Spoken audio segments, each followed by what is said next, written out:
Rangkaian perayaan Hari Raya Waisak di Kota Palembang pada tahun 2024 ini berlangsung dengan hikmat. Seperti yang terlihat di Maha Vihara Dharma Kirti Palembang ini.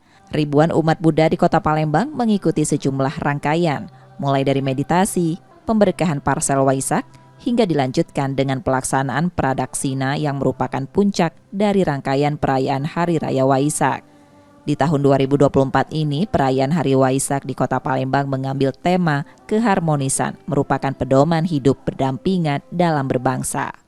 Saat ini adalah momen yang tepat untuk mengajak umat Buddha mulai mencoba mengaktualisasikan kembali tentang keharmonisan, bukan hanya sesama umat Buddha saja, namun juga dengan umat lain dan pemerintah.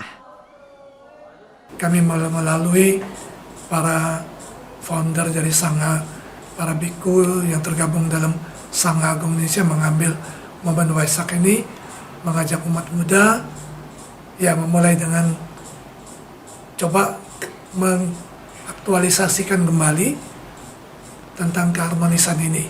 Jadi keharmonisan ini bukan hanya internal masyarakat atau umat Buddha, tapi tentu umat Buddha dengan umat beragama lain, umat Buddha dengan pemerintah.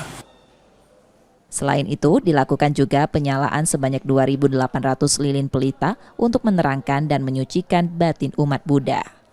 Nur Muhammad, Kompas TV, Palembang, Sumatera Selatan.